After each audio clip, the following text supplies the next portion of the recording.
on, vinyl community? Welcome to another video with the Record Spinner. In today's video, I'm going to be doing a vinyl haul showcasing all of the records that I acquired within the month of June this year in 2023. But real quick, before we get into the haul, I want to give a massive shout out to my good friend David Dunley. He's also a musician who has worked with the likes of Glenn Matlock of the Sex Pistols, amongst others. Him and I have developed a great, steady online correspondence over the past, I would say, 6 months, and he was very generous to send me a package from his native land of the United Kingdom, and I will show you guys what he had sent my way. Sent me this very cool t-shirt from a David Bowie convention that he was a part of. He was in a band called The Feathers that played at this event, and from what he's told me, Tony Visconti and Woody Woodmansey have this shirt as well. David got his hands on a couple, and he sent one my way. So this is very cool to have, and I'll gladly be sporting this as well. And of course, him and I bond over our love for the hottest band in the world, which of course is Kiss.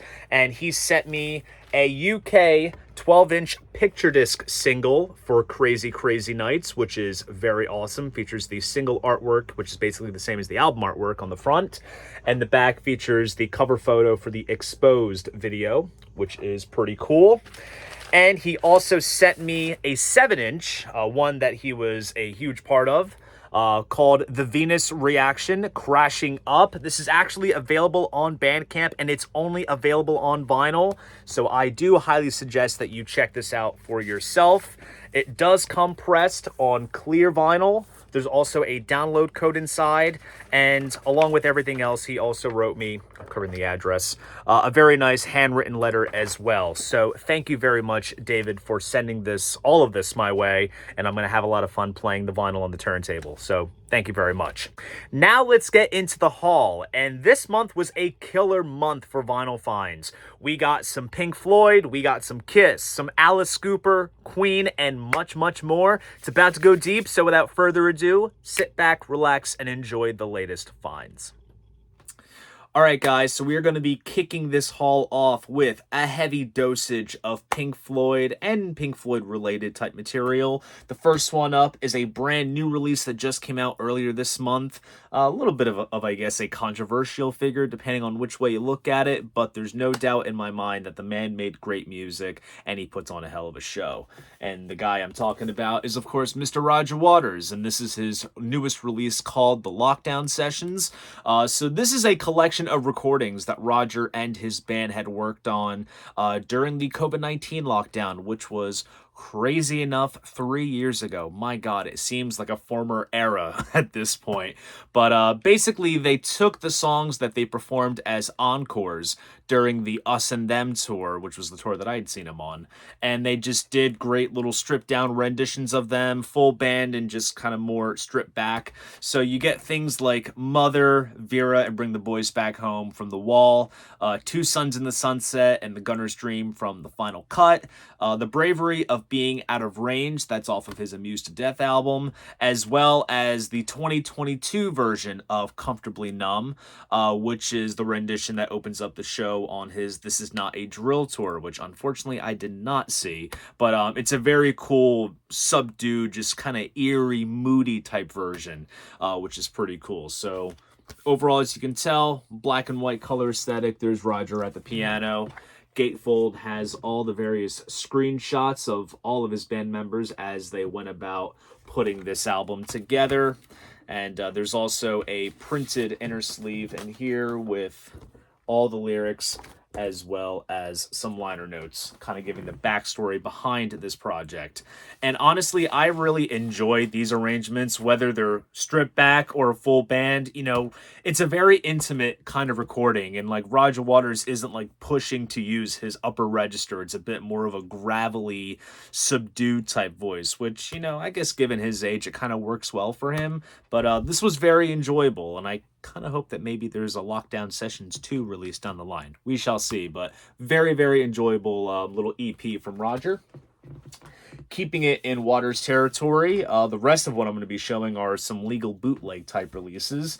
We have Here in the Flesh, Volume 1, and Volume 2. So this is a radio broadcast recorded live in Camden, New Jersey from 1999, which is crazy because Camden is roughly like about an hour away from where I am based out of, and the venue that this particular show was recorded at, I have seen so many shows there. So to think back in 1999, granted I was only 2 years old, that I have a release of something that's kind of local for me is pretty cool.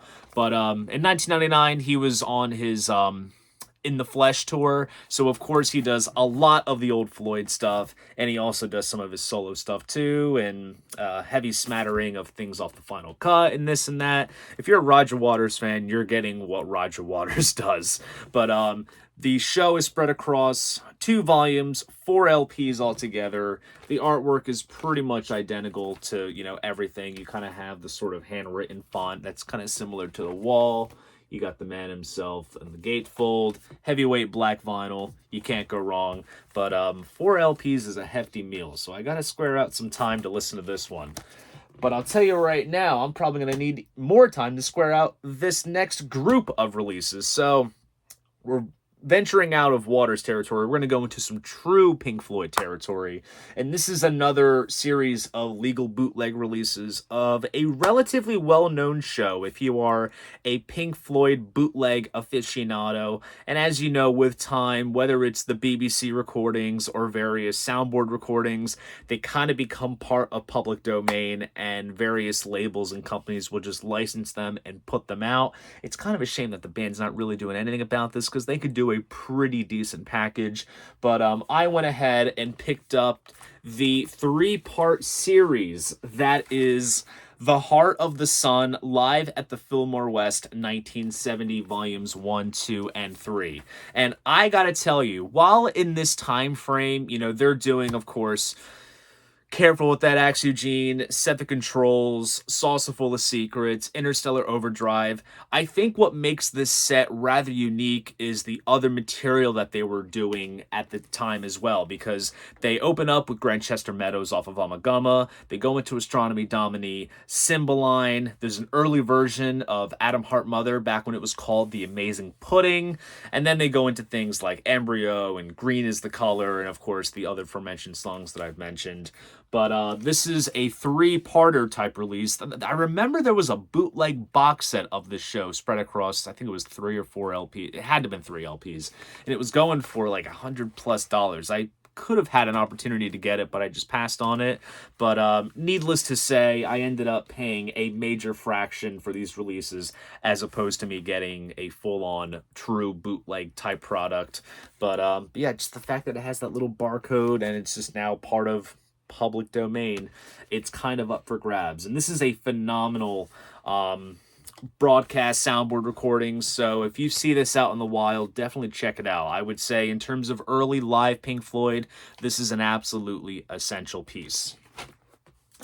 And speaking of BBC recordings and public domain, that's the next piece I'm going to show. But this one is actually quite unique. This is sort of a co-op release. So this is Pink Floyd and Syd Barrett BBC recordings. So the Floyd stuff is from 69-70, and then the Barrett stuff is from 70 to 71. For the longest time, I have been needing the Syd Barrett BBC recordings, and it has been bootlegged a couple of times. There's some modern pressings out there, and this just happens to be one of them that I was able to get my hands on. So on the Barrett end, we get things like Terrapin, Gigolo, Ant, Baby Lemonade, Effervescing Elephant, Two of a Kind, love that song. And then we have another session, which is kind of like an off-air type recording, where the quality is kind of grainy. But as for the Floyd stuff, there's Moonhead, which is the soundtrack to the moon landing that the Floyd had provided for the BBC. And then there's a slow blues number, which I believe is part of the BBC session from either 1970 or 1971. I'm not quite sure, but that's featured here. So it has a little bit of Floyd and predominantly Syd. And of course, as you can see, it has the 5-man lineup photo there. Now, this was in one of those sort of PVC sleeves, and you'll see what I'm talking about. I ended up putting it in a basic white jacket with the OB-type strip across the bottom. But the vinyl of this is absolutely beautiful. Get a load of this right here. This is absolutely gorgeous. split color blue and pink colored vinyl. And granted, it doesn't really have a label. It just has this little ring around the spindle hole, and it plays at 45 RPM, which is kind of interesting. But this is just an absolutely cool piece to have, and like I said, it's definitely a little bit of a gap filler when it comes to collecting and basically having the Barrett era BBC stuff, as well as some other extra Pink Floyd tracks.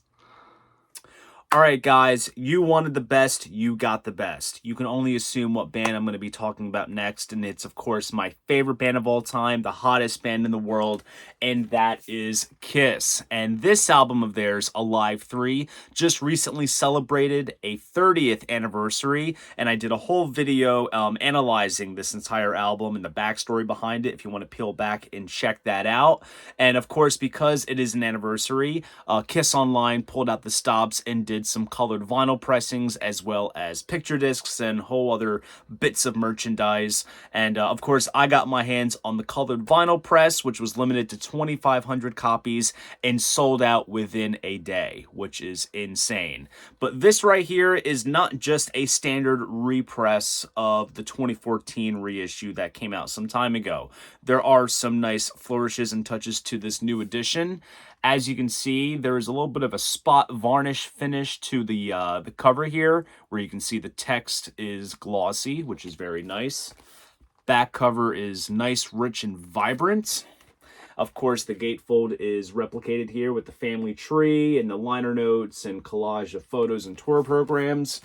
But what is also very fresh with this new anniversary pressing are the printed inner sleeves, which include various photos of the band performing during the Revenge tour, which is when this album was recorded. And these printed inners were not featured with the original album or in the original artwork, so these are nice new touches, which is very nice. And the vinyl itself is absolutely gorgeous. So this is described to be flame-colored vinyl, which is basically a mix of orange and yellow, and not one is going to look the same based on how they go about doing the vinyl formulation for this. So it has like a starburst kind of effect to it, and it just looks absolutely awesome. And as you can see, they replicate that 80s going into 90s Mercury label, which is quite nice. And of course, because it is a double LP, I will also showcase the other printed inner as well as the other LP. So we have other live shots and some great stage shots of the Statue of Liberty stage set, which was used on the Revenge tour. And here is the vinyl for that. So if anything, sometimes one side might look a bit more yellow than the other, or vice versa with the orange. But overall, it looks absolutely stunning, and I am very excited to celebrate this album's 30th anniversary further by spinning this gorgeous pressing on the turntable and having yet another cool piece of Kiss Online exclusive colored vinyl in my collection. But that is not all the Kiss that I acquired into this month so far. We also have a bunch of unofficial pressings I'm going to show. Now, granted, these are unofficial pressings of official releases that I already have official pressings of, and because of that, do I necessarily need to have these in my collection? Absolutely not, but because I am a collector and I basically want all things Kiss, regardless if it's official or unofficial, it kind of fulfills a need of sorts. So this is one that I was actually kind of intrigued to see get an unofficial release, but also after thinking about it in terms of what pressings I could have of this album in my collection, kind of gave me a little bit of a push to get this one, and I ended up doing a trade in order to get this. So thank you very much to the individual that hooked me up with the trade. And that is Kiss Alive 2. Now, in my collection already, I have the Kiss Online exclusive anniversary pressing where it's on splatter vinyl, and the text here is blue instead of red. And I was gonna give up my 2014 reissue, which is faithful to the original artwork, to get that anniversary pressing, but because it had that blue text, my OCD was just kind of like, nah, I'm probably just gonna end up keeping it. But I ended up trading my standard 2014 version to get this unofficial press.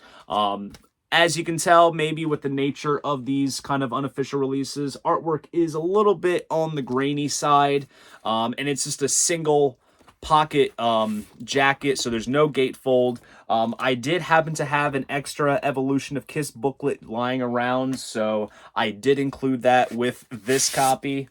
But this does come pressed on red vinyl, which I will showcase. And I do have to say, I really like the custom center labels that are included, which comprise of the band images that appear on the album covers. So now I have this unofficial press with the original artwork and text, and then I have the anniversary pressing with the blue text and the splatter vinyl. So having a little bit of variety when it comes to the types of pressings I have of these particular albums.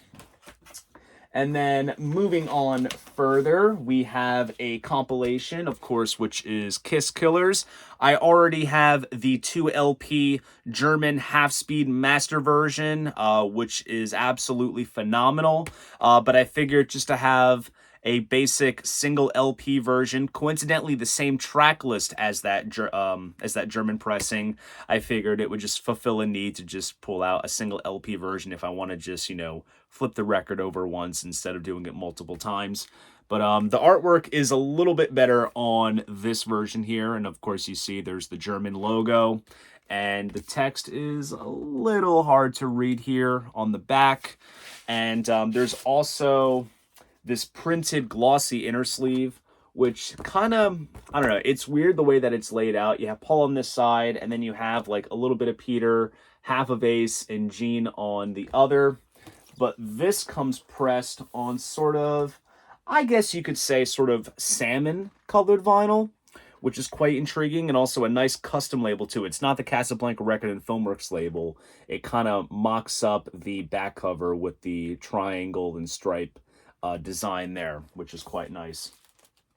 And just to kind of point it out in terms of distinguishing the track list, like I said, this is the same as the German version that I have, and there are some extra tracks on here, such as Escape from the Island and Shandy. So those tracks appear on here, same with the 2 LP German version.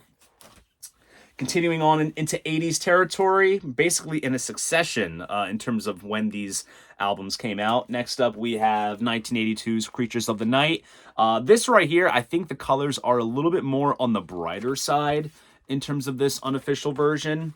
And this is definitely part of the series where each unofficial press came with this sort of fold-out poster, which was just kind of like a modified version, mucked around of the original artwork. This poster never really existed back in the day. It's just a unique thing that's included with these unofficials. But one of the things that I found interesting with this pressing, first off, it comes pressed on red vinyl, but it comes on the Casablanca Record and Filmworks label. For most US fans, it came with a custom label, and I'm sure for any fans out there that may have lived in some European countries, they may have received the Casablanca Record and Filmworks label for their copies of Creatures of the Night. And since I don't have a version of Creatures with this label variant, I thought it would be rather interesting to own. And also, I mean, even though these things are unofficial, they do actually sound relatively decent. Most of them do, depending. Some of them can sound a little questionable, but regardless, they still sound okay to my ears. And then last but not least, we go into some non-makeup territory with Lick It Up. Here's the back cover here. No insert or printed inner sleeve with lyrics, but we have some interesting custom center labels here, as you can see, and it also comes pressed on purple vinyl. And interesting layout with the band logo and album title here as well. Now, there are a bunch of other unofficial pressings out there of some of the 80s Kiss albums, as well as there's another unofficial press of Unplugged, and of course there's Sonic Boom as well, but I already have 2 unofficials of that until they properly repress it. But as you can see, got lots of listening to do by the hottest band in the world, both officially and unofficially. All right, so Rhino has had a killer streak as of lately this month with the Black Sabbath Live Evil box set and now the deluxe versions of 2 early Alice Cooper albums, Killer and School's Out. I absolutely love the early Alice Cooper stuff, and these albums have been newly remastered with all kinds of extra material and other bits and pieces, as I will show you. So we'll start off with the older one here, that being Killer. This is probably my favorite Alice Cooper group album. This is where they kind of started to sort of twist the Alice character into more of a villain type thing. We have fantastic songs on here, such as Under My Wheels, Be My Lover, Halo of Flies, which is a good bit of fun. Dead Babies, the title track with that cool organ outro. It's so sweet. And then in terms of extra material, we have a live recording from the Murray Soul Pop Festival in Puerto Rico from April 1972, as well as some alternate studio versions of some of the tracks, all of which have been previously unreleased. The Murray Soul stuff, I believe, has been bootlegged before, but this is the first time that it has gotten a proper release. Here is the back cover, and this is a sort of triple gatefold jacket here. Here we have an outtake from the original calendar that was featured with the original album. Band photo as it appears on the back cover, just different sort of color grading. And what's cool about this is that there is a track-by-track breakdown of all the songs that feature on both the album as well as the extra material, kind of points out the differences and the live versions and such, which is quite fun to read and kind of digest as you listen to the album. And of course, all aspects of the original packaging of this album are replicated, and that of course includes the 1972 calendar that came with the original pressing. And then on the back cover, we have some liner notes by Bill Holdship right here, and then we have another photo from the poster, not the poster, the calendar photo session with some credits here, which is quite nice. And just for the sake of showcasing, all the records do come on that olive green sort of Warner Brothers label, but obviously it says Warner Records this time around. So that is Killer. Now we move on to School's Out. Now, as you see here, the lift-up sort of desk jacket is faithfully replicated. The bottom legs of the of underneath the desk don't pop out just like the original, but you kind of get the general gist here. Track list is seen on the bottom. So we have, of course, the original remastered album, which has, of course, the title track, School's Out, Looney Tune, My Stars, Public Animal Number 9, Gutter Cat versus the Jets, and then we have some live tracks from Miami, Florida from May 1972, along with some single versions and alternate takes and such. So that's pretty cool. Now, this sort of opens up in, I don't know, like a sort of double gatefold type setting. We have some photos of Alice and the band, more track-by-track breakdowns, which is quite nice. And we have some band photographs here individually of each of the band members, which is pretty cool. Now, of course, you're probably wondering, well, actually, you're probably not wondering because you already know what's featured in here. Yes, the panties are reinstated with this pressing. I shouldn't say reinstated because Friday Music did a pressing of this about a couple years ago and it came with the panties, but I believe these are more sort of, I think, faithful to the original. If anything, it has the rose sort of decoration on it, and they're not flammable as notated on the hype sticker of the reissue, since the original pressing panties were flammable. And oh, interesting. So there's also another insert here with some liner notes by Bill Holdship as well. So he does another write-up about the album. And then we have all the credits here. Nice bit of chalkboard design, which is unique. Of course, very fitting with the School's Out sort of concept. And, of course, once again, olive green Warner Records label there.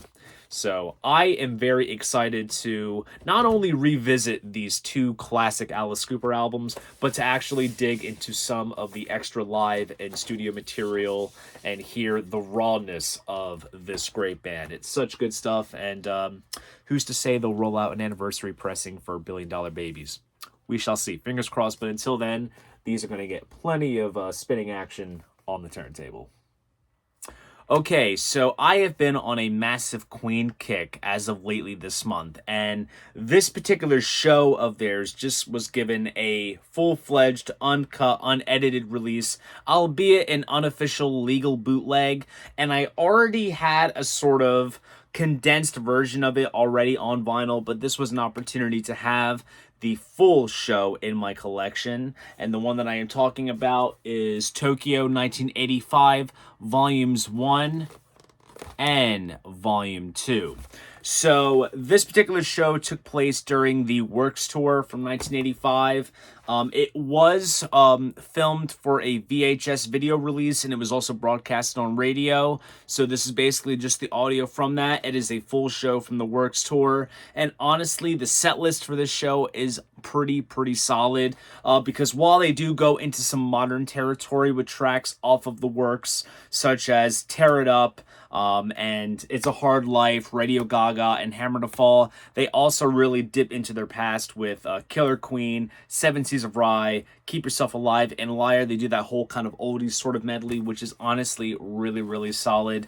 And I'm just really happy to have a full 80s Queen show in my collection from the later part of their touring years, since I am still anxiously waiting vinyl repressings and reissues of the Milton Keynes 82 show and the Wembley 86 shows. So this kind of fits snugly right in between. Also, I'll count Montreal 1981. But anyways, I'm kind of babbling a little bit. But anyways, nice gatefold jacket. There's the band in Japan. And Volume 1, like I said, it's a 2 LP pressing. Comes pressed on red vinyl with some nice custom center labels. And then Volume 3, which covers the remaining third of the show, is a single LP pressing. And this comes pressed on a nice piece of clear vinyl, which is very nice. So very happy to have a full-on 80s Queen show in my collection. And hopefully there is more to come. But until then, this will get me by just nicely. Alright guys, so we're going to wrap this haul up with some various bits and pieces that have found their way at the shop as of lately that I felt would be some cool additions to have in my collection. For the most part, it's a lot of fresh territory, but there is one album that serves as an upgrade to what I had previously, and that's the first record I'm going to be showing you guys. It's by all means one of the greatest rock albums ever. I don't need to really explain it. And that is the Rolling Stones' Sticky Fingers. Now, already in my collection, I had the half-speed master cut that was done a couple of years ago, I want to say. But this right here is a 1994 pressing that was remastered by Bob Ludwig, cut by Joe Gastwert. And what's cool about it with the jacket is that it has a fully functioning zipper on the cover. The half-speed master that I had did not have a zipper, just had a basic scan of the artwork, and now I have the artwork as it was originally intended back in 1971 when this album first came out. Now, obviously, there is quite a lot of notoriety with this style jacket and artwork, with the zipper, you know, causing damage to the LPs and such. So I was quite surprised to see that over top the cover, there was this sort of thin, album-sized plastic layer on top that kind of protects the zipper from kind of rubbing up against anything that might be next to it or the LPs or anything. So this, I thought, was a very clever touch. And then obviously once you open up the zipper, you can undo the belt, and then you open it up and there's the rest of the artwork. And then just for the sake of showcasing, the record did come in a loose bag, but I did sort of tear up the bag a little bit so I can try to retain the hype sticker, which does indicate that it was pressed to RTI, and it is indeed a limited edition pressing. And honestly, to my ears, from what I was accustomed to with the half-speed, it sounded a bit crisp, but this right here is a bit more of a roomier, boomy kind of sound, which is not, you know, unforgivable by any means. It's a different way to hear this record, but honestly, just down to the artwork and the way that it's presented, it was definitely worth going down the upgrade route.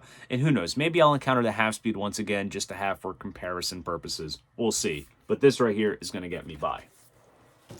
Next up, we have a compilation by one of the notable sort of, I guess you could say, power pop new wavy bands of the late 70s going into the 80s. We have Moving in Stereo, The Best of the Cars. First time having a Cars compilation on vinyl for my collection. And I also kind of got my hands on this to make up for the fact that I missed out on that super audiophile pressing of the debut that Rhino just did, because I literally was just about to pull the trigger on it and they sold out. And I don't know if there's going to be a second run or there's going to be a warehouse find, but I'm kicking myself for that. So this will kind of get me by somewhat. I'm still hoping that there will be a second edition of that. I already have a blue vinyl pressing, but I want that one. But needless to say, this compilation will do. And I gotta say, my Cars collection is slowly growing with the various pressings that Rhino has done for Start Your Ear Off Right, Rocktober and such.